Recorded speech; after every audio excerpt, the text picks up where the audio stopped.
Bon bah salut Manu, merci Salut. beaucoup d'être venu justement. Ouais. Bon, qu'est-ce que tu nous présentes aujourd'hui? Alors c'est ma Honda Civic Type R, c'est les dernières générations de Type R.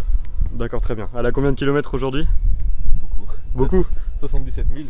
Et t'as fait combien de bornes environ depuis que tu l'as? Bah ça fait 2 ans et demi que je l'ai. D'accord. J'ai acheté avec 15 000 km. Ok. Et Bon. quasiment 50 000. Pour celles et ceux qui ne connaissent pas la Honda Type R, en tout cas sur la Civic Type R, qu'est-ce qu'on peut dire en quelques mots? Polyvalent. Le mot qui résume le plus c'est polyvalent. D'accord. Est-ce que tu fais du circuit avec? Jamais. Jamais. J'aimerais bien mais jamais. Donc c'est vrai qu'au niveau du design, la Honda Civic Type R change pas mal par rapport à la version plus classique. Mais par contre, dès qu'on s'attaque plus à l'arrière, là, on va découvrir. Là c'est très violent. Au niveau justement des dimensions des roues et du freinage, qu'est-ce que tu as mis sur. Qu'est-ce que Il y tu a as? du Michelin Pilot Sport 4S D'accord, en 245 40 20. d'accord. 30 20 pardon. 30-20. Et à l'arrière, Pareil. pareil. Ouais, Brembo d'origine. D'accord. À l'avant du freinage 4 pistons à l'avant. Ok. C'est vrai que la voiture se différencie pas mal de la gamme de Honda par justement sa configuration. L'aileron, faut aussi le préciser, cet aileron là il est pas rajouté, il est pas. d'origine, ouais. Il est d'origine. Ouais, Sauf que moi il y a une demi-ligne Miltech. d'accord. Qu'est-ce que ça change concrètement? Après kata ça gueule beaucoup. Ok. Parce que de série, il y a La est-ce qu'on série, peut il y a avoir. 3 sorties. Ouais. Et celle du milieu c'est un résonateur en fait. C'est pour faire plus de bruit mais sans trop en faire. Au niveau justement de l'extérieur, qu'est-ce qui n'est entre guillemets pas d'origine? Alors t'as juste un rajout Maxton ici. D'accord. Sur l'aileron. Et après un toit en covering carbone. Et sinon tout le reste c'est d'origine. D'accord. Et au niveau de la motorisation, qu'est-ce qu'on retrouve Alors on retrouve le fameux K20, donc là il a été modernisé et du coup pas forcément il y a un turbo qui va avec. Et cette version elle sort 320 chevaux pour 400 Nm de couple. Bon, au niveau en tout cas de l'habitabilité de la voiture, on peut aussi dire elle fait partie des compacts sur le marché. Qu'est-ce qu'on peut dire là-dessus toi au quotidien? Est-ce que c'est suffisant? Est-ce Oui, largement. Ouais. C'est vraiment un mot de space. Ah oui? Ah oui. Après je pense que le seul défaut sur l'intérieur c'est que c'est une 4 places, donc il n'y a pas de ceinture au milieu. D'accord.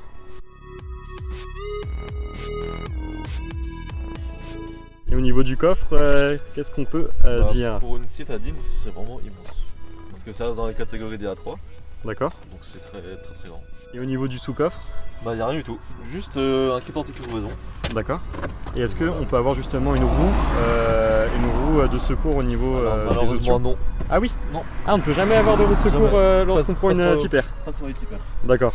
C'est vrai qu'on retrouve toujours des sièges baquets, donc ça pareil, vu que la voiture est entièrement de série, il n'y a pas d'option de siège que tu as modifié, on a des sièges baquets de base sur la Civic Type R. De base. Ouais, et la coque Esprit Carbone également. Tout est d'origine. Bon bah ça c'est Ouais. super. Donc nous voilà à bord justement de la Type R. Tu m'expliquais une chose concernant justement ce petit logo. Oui. Alors toutes les Type R depuis la sortie des Type R, elles sont toutes numérotées. Et sur Que ce soit toutes une les versions. Ouais, que ce soit une Accord ou une Integra, elles ont toutes un logo de Type R avec le numéro en dessous. D'accord, donc la tienne du coup c'est la C'est 5710 ça. qui est sortie des usines. C'est ça. C'est vrai qu'il y a également un point fort dans la voiture pour celles et ceux qui apprécient l'Alcantara. Les sièges sont aussi faits d'Alcantara, on peut Ouais. toujours le préciser. Donc ça reste toujours agréable. Et puis avoir toujours des petits rappels, même que ce soit au niveau des surpiqûres ici, rouges. Même sur le panneau de bord.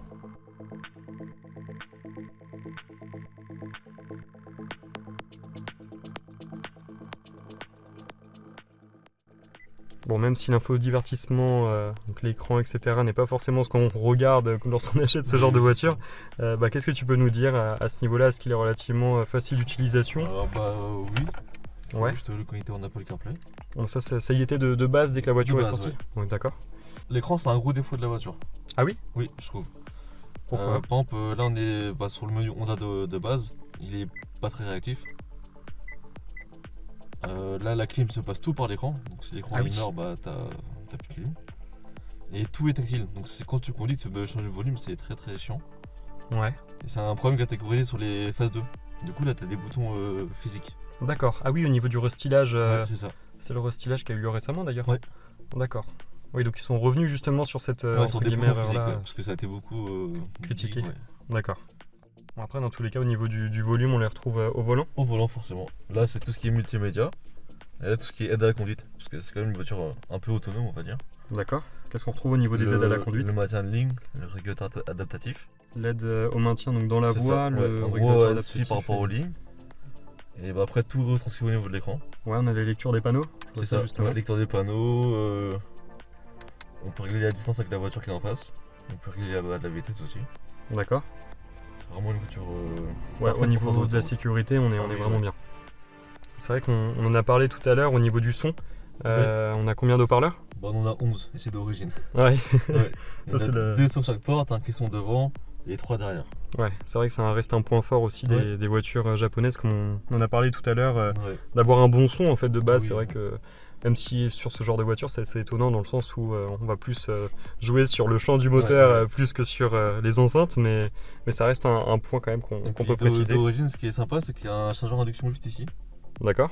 Donc même pour de l'origine, ça reste plutôt sympa. Et puis même derrière, je sais pas si tu peux montrer. Ouais. Il y a une prise HDMI qui est en haut. Je sais pas à quoi ça sert. D'accord. Une prise USB en dessous et de l'autre côté une prise allume-cigare. Ah oui, donc en fait même en termes de branchement, on a vraiment tout ce qu'il faut. Vraiment très bien. D'accord. Bref, que ce soit en termes d'options ou d'aide à la conduite de niveau 2, la Honda Civic Type R, bien qu'elle soit de 2017, est plus que complète. Donc là on entend directement que ça chante bien à l'arrière, mais qu'on a quand même un bon 2 litres bien Oui. né à l'avant. La voiture est démarrée, on va pouvoir commencer l'essai. Alors elle démarre en mode sport. Elle n'est pas marquée mais elle démarre en mode sport. C'est indiqué en haut à gauche. D'accord. Après on peut soit la passer en mode R+, ou soit la passer en mode confort qui est tout en bas.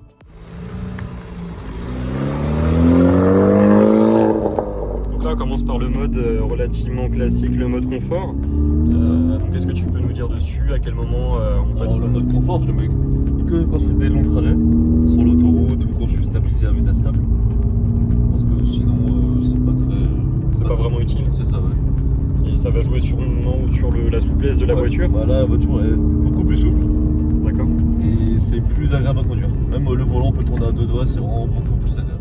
Et au niveau, alors bon, c'est une question, le sujet qui fâche toujours dans le milieu automobile sportif, la consommation, est-ce que ça va jouer un rôle le fait d'être en mode confort? Non, pas du tout. Pas du tout. Pas du tout. Bon, d'accord.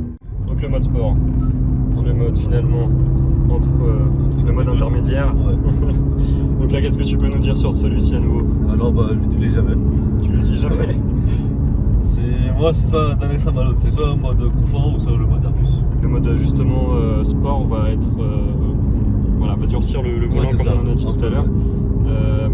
Et encore plus dès qu'on passe en mode Là R+. on peut se mettre en mode R+. D'accord. Et là on sent que la route est plus... Bah, on sent mieux la route. Ah oui, effectivement.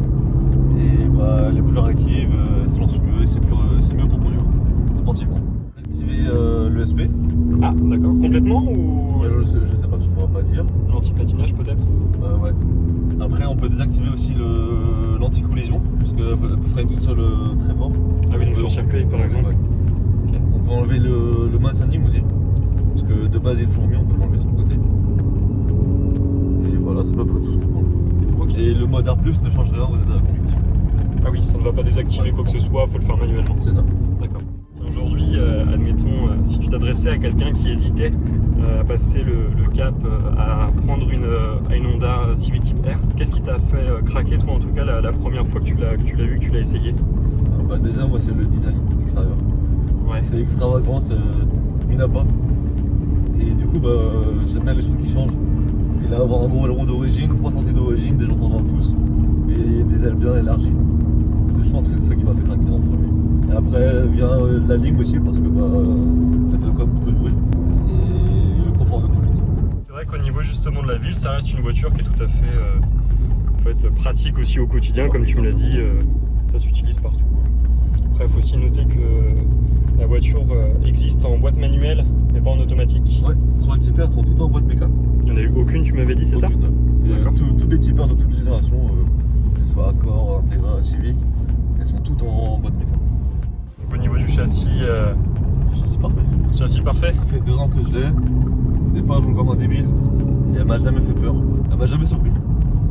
Quand tu vois elle est là, elle va là. Quand elle va où tu veux. J'ai jamais trouvé la limite du châssis en 2 ans que j'ai. Oui, d'accord. Ah ouais, Ouais, donc c'est vraiment sûr Ah oui, oui. et utilisable. On peut s'amuser justement avec, Ah ou des oui. fois. Ouais. Ce qui est déjà marrant, c'est qu'elle fait le temps en pointe automatique. Donc Ah là, oui. j'appuie pas. j'appuie sur le pied embrayage et elle m'a coup de gaz. Ah oui, d'accord. Et c'est elle qui le fait toute seule. Et ça, est-ce qu'elle le fait dans n'importe quel mode de conduite ou N'importe particulier? quel mode. En mode R+, elle te fait tout le temps. D'accord. En mode sport, faut dépasser les 3000 tours minute. En mode confort, faut dépasser les 5000. Ah oui.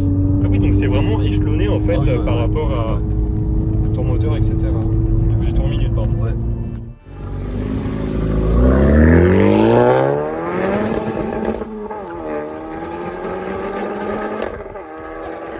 Alors, il y a quelque chose qui est assez étonnant, c'est que ça me rappelle légèrement la Subaru. Pourtant, ça n'a rien à voir, mais il y a une certaine sonorité. Je sais pas si tu as eu l'occasion d'essayer. Non, mais... jamais, mais je vois ce que tu veux dire. En relâchement des gaz, il y a un bruit. Oui. Oui, je vois.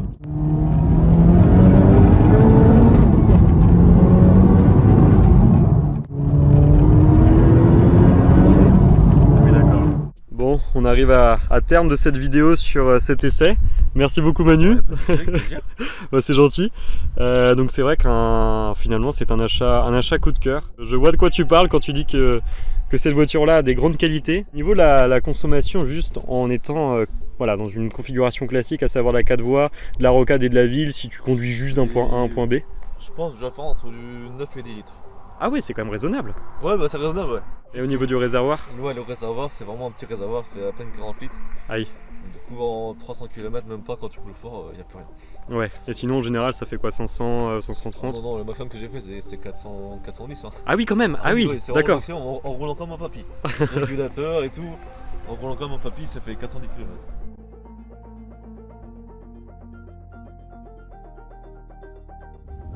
Alors, déjà les premiers sentiments.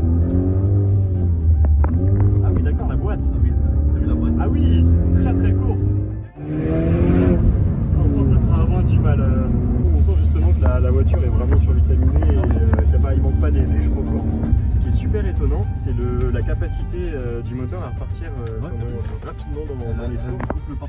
Oui, c'est ça. J'étais à 2000, passé 2000, et ça a vraiment directement repris de la puissance en fait et monter dans les tours rapidement, c'est assez étonnant. Mais au niveau de la voiture en elle-même, c'est super étonnant. Donc, les tracts, mais vraiment ultra abouti.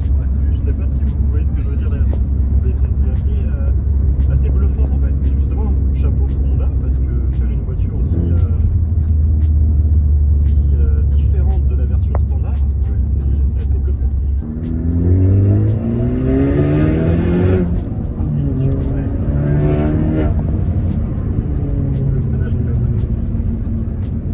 Il n'y a pas de défaut en fait. Tu vois ce que tu veux dire? Il n'y a pas de défaut en tant que mêler l'utile à l'agréable, c'est super étonnant. Lorsqu'on se met au volant de la Honda Civic Type R, on est un petit peu perdu, dans le sens où l'embrayage est vraiment particulier, la boîte de vitesse qui est très très courte avec un pommeau de vitesse similaire à la taille d'une balle de golf. On est vraiment dans une atmosphère différente de ce que j'ai pu essayer jusqu'à présent, et c'est vraiment agréable, puisque finalement au bout de quelques centaines de mètres on s'y fait rapidement et on comprend que cette voiture est extrêmement polyvalente. À utiliser au quotidien, comme l'a dit Manu, c'est totalement faisable, mais lorsqu'on souhaite conduire de manière vraiment sportive et pourquoi pas l'emmener sur circuit, on peut le faire également. Bref, en tout cas j'espère que ce test complet vous a apporté les informations que vous souhaitiez sur la Honda Civic Type R. N'hésitez pas à vous abonner à la chaîne et à me dire ce que vous avez pensé de cette vidéo. Je suis resté connecté, je laisse un petit teaser à la fin de cette vidéo, mais ça vaut le détour.